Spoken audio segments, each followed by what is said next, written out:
Assalamualaikum warahmatullahi wabarakatuh. Wargi Selena, pencinta cerita Sunda, terlebih dahulu Sunda versi Mang Dinamara, sahabat di mana bayi alamatna. Kumaha ramang dengan wargi, pamugi bayinya sehat jasmani, ugi sehat rohanina, aya dina lindungan atanapi panang tayungan Allah Subhanahu wa taala. Amin ya rabbal alamin. Eta pisan dipihar pusing kuring siang kalayan bumi. Wargi sadeanan jeung ngantos-ngantos cerita Sunda dina judul Sidi Belaan karangan Kidik Sati Sumedang bagian anu katilu kang dinten ieu. Hanca urang katunda bagian katilu dua urang nyarioskeun harita Darja carogena Aisyah bade muka kamar anu tara dibuka-buka kitunya. Sabab eta kamar sok dianggo ku saripnya tah ngambat siluman dea tah kumaha lajeng naik carita wargi mangga wijin ngadengkeun eta ngetang landung pang beberahna.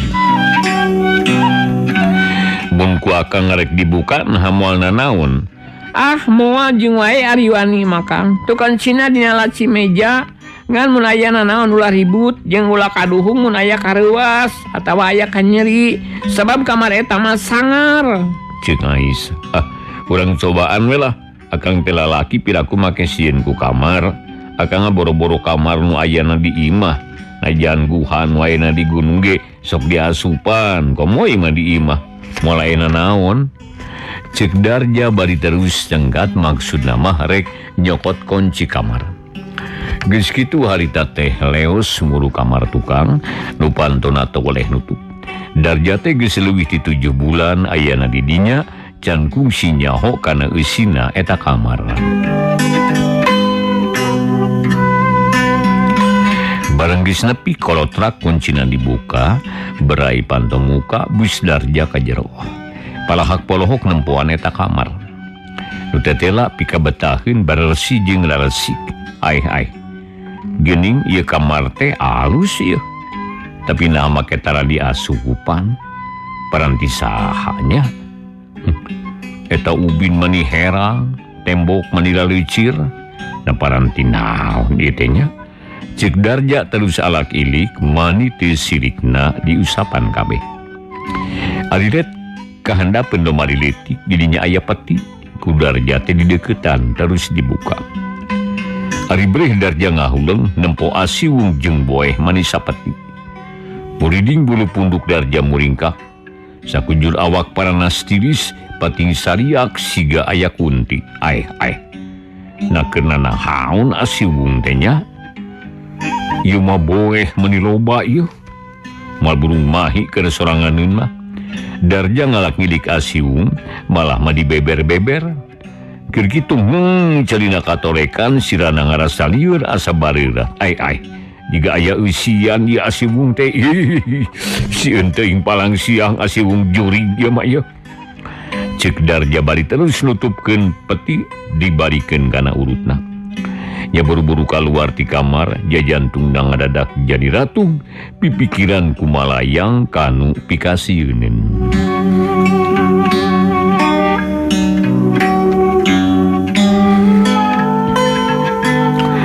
Darja terus nyamperkeun di ka Aisyah nu harita aya keneh di urut tadi. Aisyah heraneun naha Darja teh bet jiga anu manggih ka sieun. Lantaran sidik pisan bengetna pias. Manggih naon di kamar teh Kang Darja? Teu manggihna naon nyai. Da teu alak ilik akang maksakeun nemposo teh bakat ku panasaran we. Hayang nyaho usina si horeng kosong teh nanaonan geuning. Tembal Darja bari nunda kunci dina urut tadi. Teu sieun asup ka kamar eta, Kang? Henteu, da geuning lalicir jeung bersih. Kawas mindeng disapukeun. Karupaan teh aya kebul acan bakat ku bersih. Jadi teu aya nanaon deui nya? Ieu teu aya teh nanaon. Dari Aisyah can terangnya. Acan Kang tarawani asup kuring ngasieun kumaha onam? Gini akang teu nanaon pida kadar di kamar. Dek aya naon paling ge cak-cak jeung beurit. Ceuk Darja aksi pisan ngarasa reueus dumeh geus bisa asup ka kamar nu dipikasieun. Aisyah teh nembalan manehna ge teu ngarti naon sababna rek asup teh bet sieun pisan. anu matak manehna tarawani muka diantep wae da kamar mah loba deui anu sejena.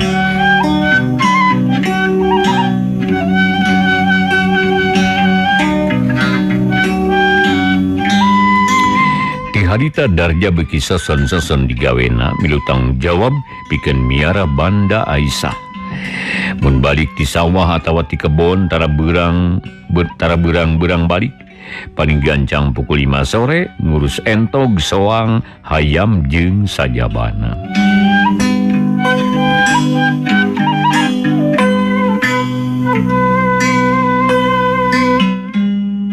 Dina hiji peuting Darnya diuk sorangan dina kursi di tengah imah bari merenyun udud roko bodas karasana nikmat sabab dadi tetas dahar jeung jengkol cenah. Ari Aisyah keur ngadeluk maca Al-Qur'an da manehna mah tara petot-petot ibadah tara ninggalkeun 5 waktu. Darja ceuk hiji sora luarin imah atuh mah ngajenghok harita Darja teh asa teu percaya kana dedengeanana. Benang 2 atawa 3 kali mah can didenge bisi lain ka manehna.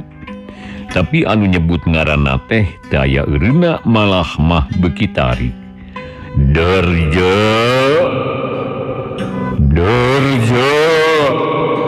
ceuk di luar jep jempling soraga anjing jangkrik manis simpek kawas nu ngarasakeun keur kitu kadenge anu limpang di pipir ngadeuketan kamar Aisyah nu keur ngaji konceak anu ngajeri terus lumpat ka kidul. Tapi aneh kadengenangan ku Darja wungkul da buktina Aisyah mah teu ngareret-eret acan jongjon ngaji teu kagoda. Ai. Na aya saha di luar nyahun ti mana kana ngaran aing. Wah, moal salah. Tang ti imah barudak nu keur ngarona ieu. Ngintip heula ka aing keun sa dikadek sia ku aing. Ceuk Darja bari singkir bedog pondok dicakal ku leungeun katuhu. Ketayep ngadiketan lawang tepas. Darja buru-buru kaluar euy. Dewek lila ngadaguan.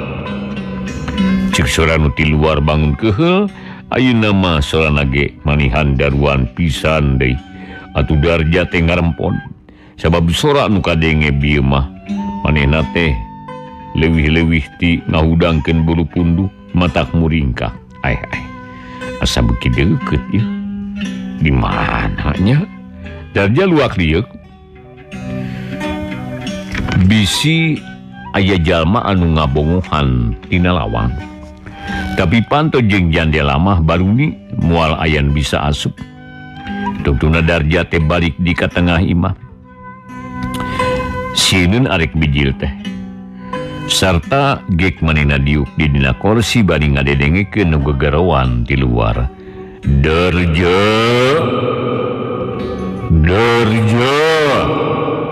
nu nyalukan beuki tarik. Ari Darja manira tugja jantung namun aya nu nempo mah beungeutna katara pias. Hati pating sareblak bulu punduk pating puringkak sieun jeung asa keung deui. Tapi aneh ti koro jiga nu ateul hayang nembalan.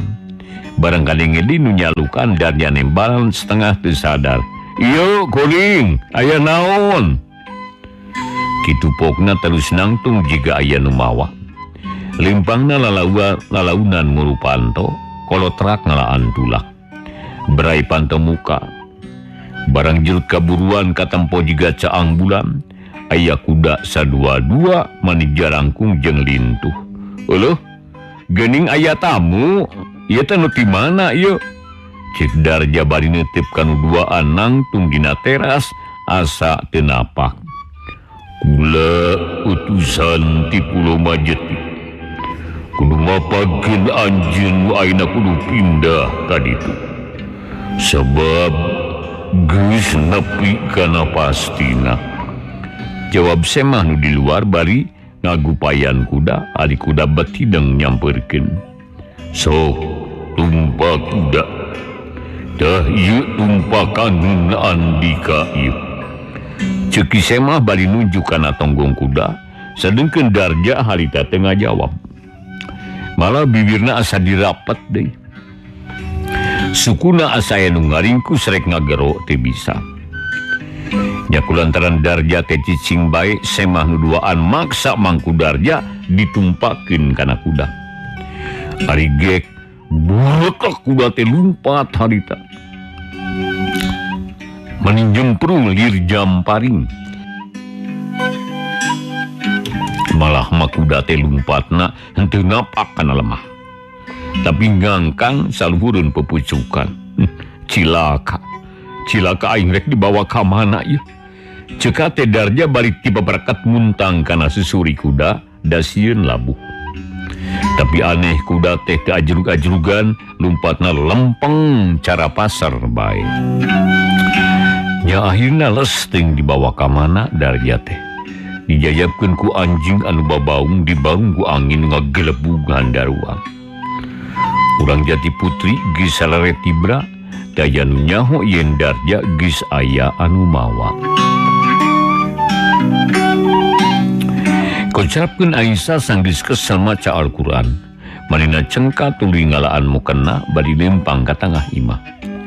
Barang tepi mani ngarenjag lantaran empo Darja nu ngulahe kana meja geus teu nyawaan. Astagfirullahaladzim. Ieu teh kunaon Kang Darja? Aisyah nubruk ka salakina diguyah-guyah teh bet oyag kabeh. Jerit Aisyah ngoceak luas nempo salakina bet maot teu pupugu.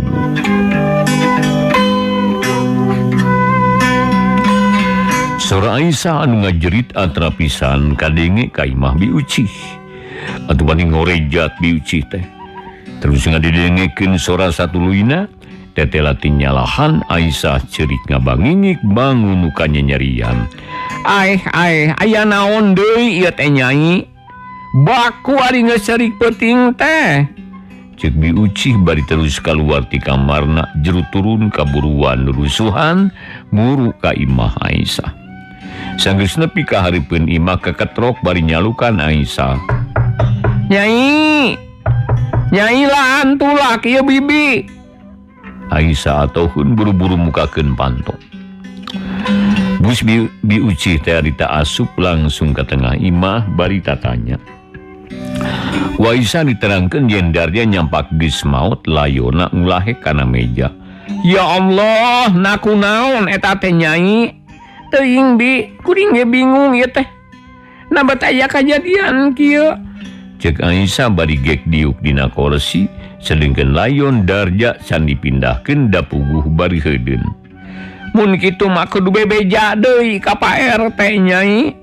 Ceuk biucih jeru turun terus indit rek ngabejaan Pak RT.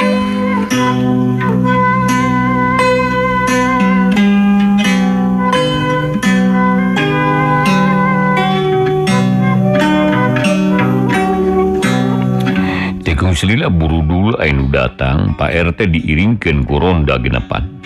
Salelea asup ka jero imah. Jadi marik salayon Darja nu geus rada heuras. Ari beurang nangadahar nyaon ieu teh Nyai? Sugan, ceuk Pak RT.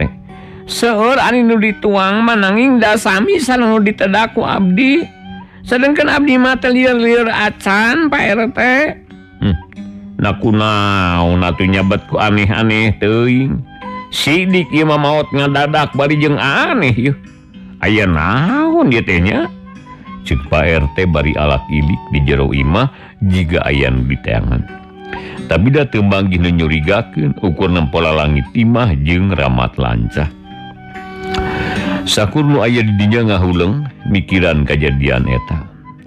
Tapi akhirna mah satuju layon teh rek dipula sarawai sakumaha mistina da geus puguh maot. Hese ngahirupanana deui.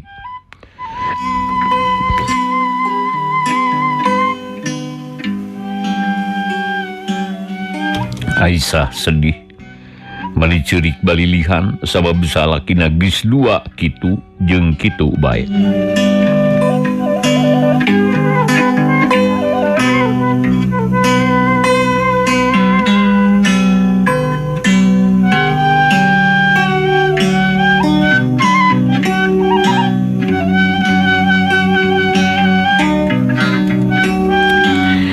saprak darja maut Aisyah jadi nguluwut lain sedihku ditinggalkan maut-maut teuing ngan inget ku nasib diri bet ninggang di kitu wae utama nama hariwang bisi katudingan ku balarea bisi magarkeun manehna anu ngabinasa atawa bisi aya anu nyangka sok ngawadalkeun malu momongan jalma sok babari pisan narekabna jeung sok loba anu nyanyahoanan.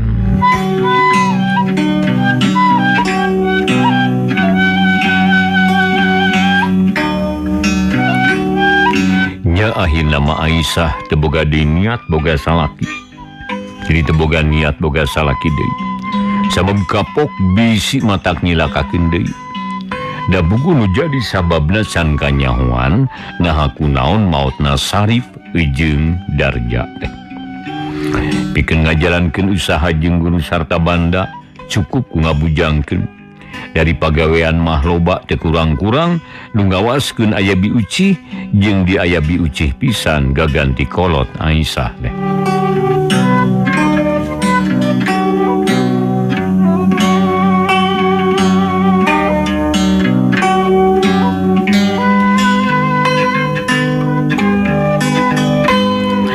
Dina hiji mangsa aya kenteng anu bocor lantaran usum hujan. Aisyah teu bisa naik kapaksa nitah pagawena nu ngaran Aban. Harita kene Aban naik ka para menerkeun kenteng nu balocor.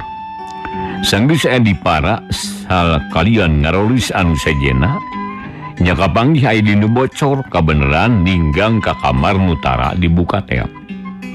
Atuh gancang Aban turun bebeja ka Aisyah yen kamar kabocoran. Aduh, meureun geus lila kabocoranana. Tangtu di kamar teh geus ngayembeut cai. Kumaha atuh Ban? Da maneh wani abis ka kamar eta? Wantun bu lah pila kadar ka kamar, naon hesena. Nya syukur ari aya kawani mah. Jeung atuh teh heula di kamarna lamun aya cai nyangkrung bereskeun heula nya. Bisi ngarusak anu sejena pokona mah. Kitu ceuk Aisyah bari mikeun kunci kamar, waban ditampanan, terus indit muruka kamar nutara dibuka teh. Bus Aban teh ka jero nya ane barasuh aya cai nguyumbang. Da kamarna dibuni-buni. Ari kabocoran geus aya mingguna puguh we mani loba caina teh. Aban teu loba omong manehna nyiukan cai dikana emberkeun tuluy di pel.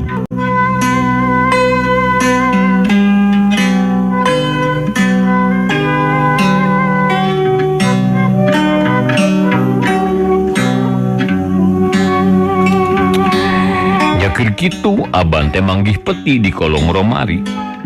Aban harita panasaran eta peti dibuka beurih aya asiwung jeung boeh sakumaha nu kapanggih ku Darja. Atuh bani ngahuleung Aban teh teu ngarti kan tetendeunan dununganana. Na keur naon nyimpen nu kieu? Kawas geus nyaho kana waktuna maot.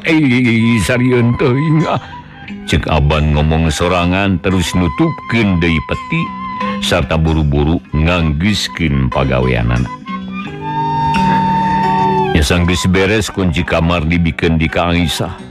Aban amitan rek balik sababarita teh geus burit. Ku Aisyah dibere duit sakalieun meuli ududeun atuh puguh Aban teh atoheun.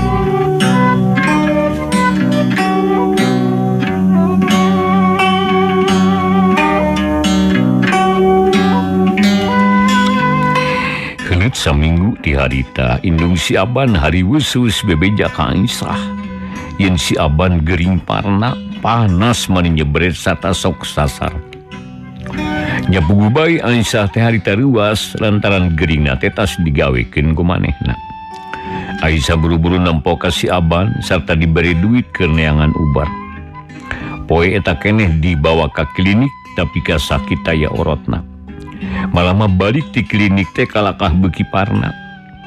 Terus minta tulung ke Aki Cakra, tapi aneh ari jol Aki Cakra datang, si Aban ngalenggerek kapiuhan, teh inget-inget jeung teu bisa dikitu kieu. Aya naon deui ieu teh? Asa ku mindeng-mindeng teuing neang Aki teh. Cek Aki Cakra bari gek calik nu aya di imah harita nyingrai. Aki abdi teh tulungan ki. Ne teh ninggang di kieu wae naha aya naon di imah abdi teh atuh. Cek Aisyah manina nyalahkeun ka imah. Ke. Ulah waka nyalahkeun ka imah da can pararuguh. Ieu maka sakit anyar remeur.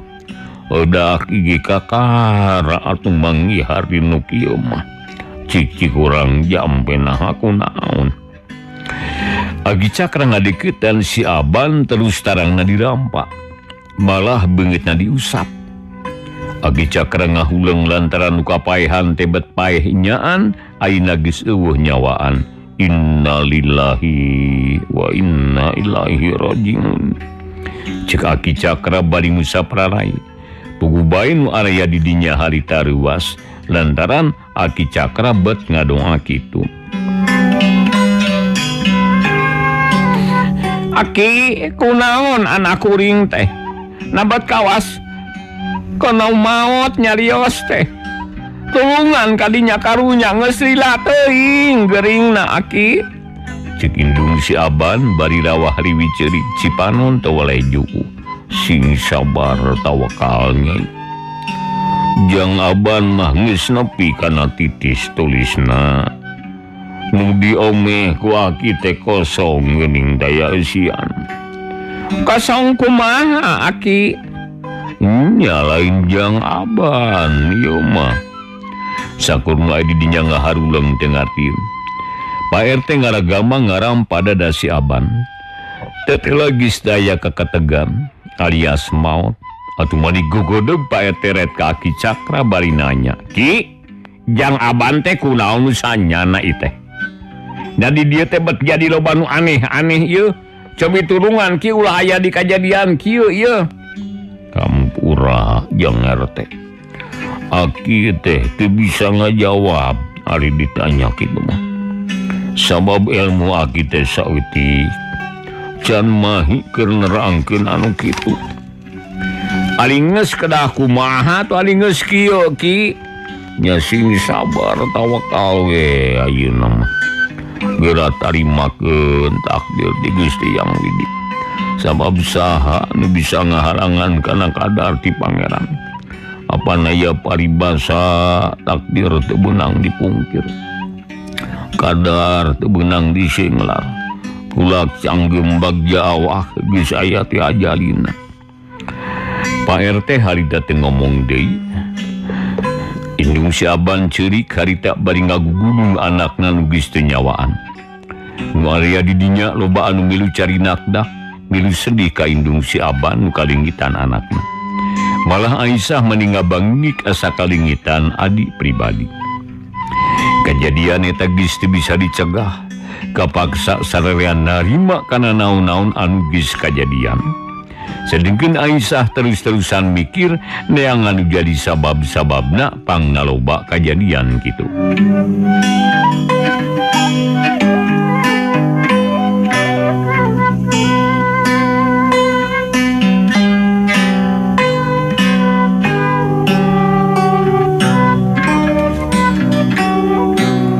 Cangdung dageula kayan Aisyah nu keur sedikingkin. Aina urang malikan ka tukang nyaritakeun lalakon anu geus lila katunda. Dihila geus dicaturkeun.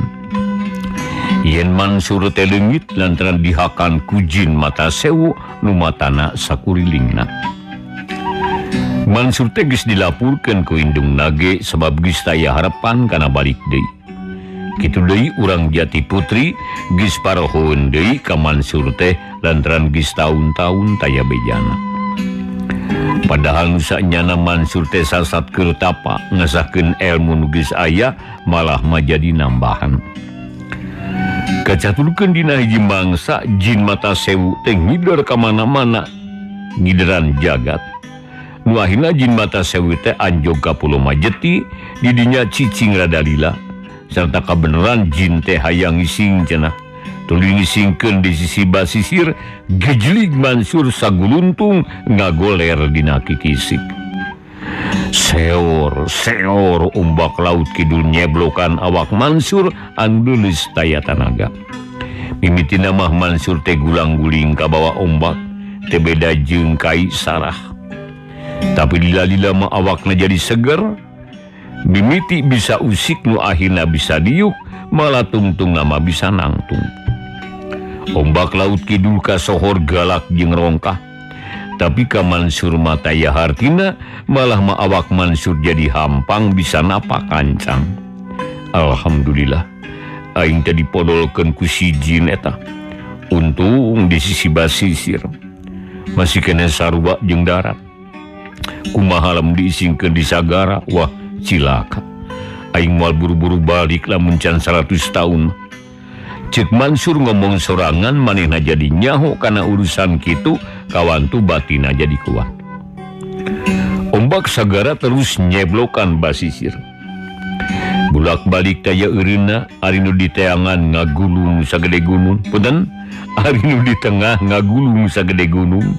Mun parang bantrok ngajelegur lir gunung urug.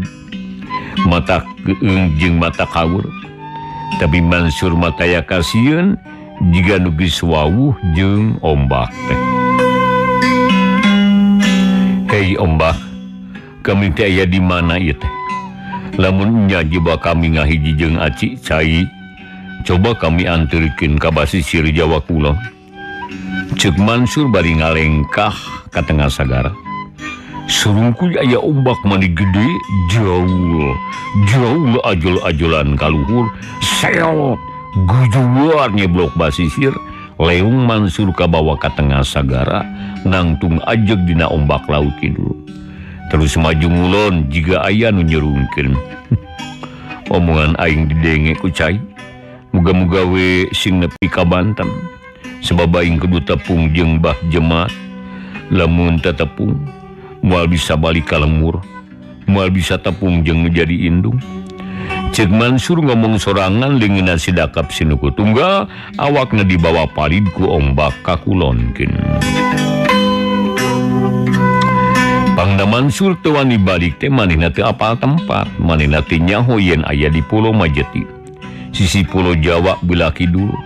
Nya akhirna minta bantuan ka ombak sagara pikeun nepikeun manehna ka tungtung Jawa Kulon.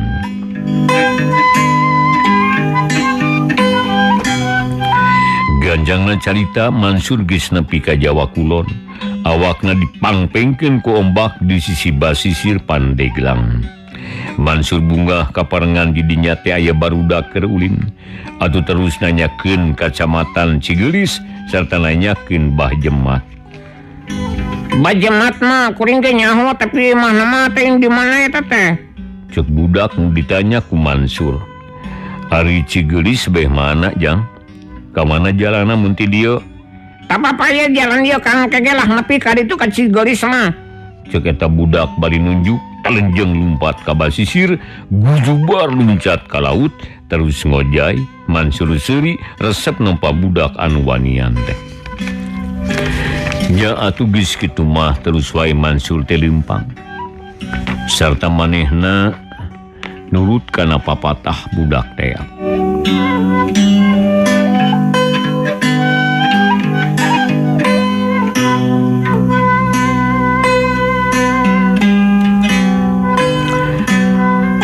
Sampai ke kota mah Mansur teh bingung teuing sebab bade tokung sing ngider di Pandeglang.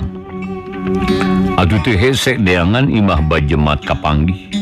Kaparengan harita Mbah Jematna keur araya ngan kipeang geus eueuh di dinya sabab geus tamat guguruna geus ngadegeun paguron anyar di Subang. Assalamualaikum. Cuk Mansur uluk salam. Waalaikumsalam warahmatullahi wabarakatuh. Jawab nu ti jero sorana jiga ngalobaan da pugukeun ngariung. Mansur terus asup ka patengahan. Ari breh teh Mbah Jemat ke ngalingkung jeung murid-muridna pugu wae salelea colohok pangling nempo nu anyar datang. Ai ieu teh saha teh ieu? Ceuk Mbah Jemat bari neuteuk. Abah, ya abdi pun Mansur, wangsul ti Sumedang teh. Cek Mansur bari terus deku munjungan ka Bajemat nu sajen colohok. Mansur? Ieu teh Mansur murid Abah teh. Cek Bajemat bari nepak taknak Mansur socana melung kana beungeut Mansur. Leres bah. Abdi teh pun Mansur eta murid Abah teh. Masya Allah. Nakunaon bani ngampleng. Itu tempo murid-murid Abah geus ganti. Sabab nu heubeul mah kabeh geus pada miang. Geus aya nu boga paguruan sorangan. Tapi naha ari hidah. Manilawas taya datang. Pananya Abah hidup teh geus moal datang deui. Hapunten naik nu kasuhun Abah. Abdi teh mendak pangalaman aneh. Nu ti samangmeh nanti ka cipta. Malih mah abdi teh asa dina pangimpian. Kirang yakin kana eta pangalaman. Cek Mansur dari anaker terus diuk gigireun Bajemat ditempokeun ku nu ngariung. Cik caritakeun ka Abah. Nah lalakon naon nu kaalaman ku ujang teh. Sabab Abah teh jadi penasaran gitu. Hayangnya sakabeh. Bangga Abah. Abdi bade madara lakon nanging dinten ieu teh mangrupi dinten bungsuna kanggo ngalakonan tapat. Da kumargi kitu upami kawidian mah nyungkeun heula cai atana pitadaeun. Cek Mansur bari ngusap geuteungna lu lemped ampir rapet jeung tulang tonggong da puguh geus lila teu manggih dahar. Heugeg. Tang tuku Abah bakal dibere. Hei Bejo, pangyokotkeun cai asak herang jeung liwat sapiring bawa ka dieu. Bajemat nitah muridna nu ngaran Bejo, adu gancang si Bejo teh ka dapur, telila geus datang di bari mawa cai sagelas liwat sapiring song dibikeun ka Bajemat geus kitu manehna mundur deui. Bajemat teloba omong terus nyokot cai tina gelas teh dijampean dalila geus kitu kopli kana sangu memeh dijampe ditiup heula. Jadi panuntunganna nama maca 2 kalimat syahadat dituluykeun ku doa samemeh dahar. Kop dahar jang insyaallah sangu jeung cai daek deui ngahiji jeung badan ujang. Tetela tapak telila teuing. Eta pujit-pujit ujang ampir rapat eta. Cek Bajemat mikeun cai sagelas jeung liwatna. Hatur nuhun Abah. Mansur teloba carita lak nginum 3 leguk terus eureun heula maca doa sabarakali. Regot nginum deui 3 kali. Eureun terus maca surat Fatihah 3 kali geus kitu regot nginum deui diselang di kumaca doa nu akhirna cai teh beak sagelas. Nya beres nginum Mansur ngahulang bari peureum ngarasakeun beuteungna nu nyaringit nyeri sakujur awak asa ngageter. Kana sirah pating jeredud Mansur teu eureun ngadoa muntang-muntang ka Nu Maha Kawasa. Sangkan manehna dibere di kanikmatan hirup cara umumna jalma sejen. Sebab disaprak dilegleg ku jin mata sewu hirup Mansur teh sasat teu lumba jeung batur. Sabab teu dahar teu nginum ngarenghap gemi HP kana napas jin. Cukup jang sok dahar liwatna.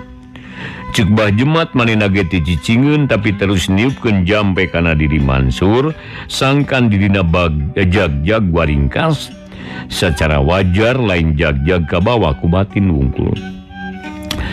Mansur nyokot liwat am ngahuap carana kawas tadi 3 huap dahar terus ngadonga. Kitu jeung kituen pika beak sapiring. Ring sedahar Mansur namprakeun 2 dampalingeun muji syukur kana kakawasaan pangeran. Nu geus ngerasakeun manehna bisa hirup deui sacara wajar. Alhamdulillah. Caang deui panon abdi teh Abah. Cek Mansur ngusap beungeut katara beungeutna cahayaan sorot panonna leuwih seukeut. Syukur jang, syukur. Tetela murid Abah teh aya nu aneh. Saumur ngagurukeun kakara ayeuna manggihan nu kieu. Bagja temen jang Muga-muga we ilmu ujang bakal manfaat. Bisa dipakai tutulung kanu butuh tatalangkan susah. Sabab ujang mah tina ngaran geus kaciri. Ari kecap Mansur teh waktosna wargi selena teh kapan.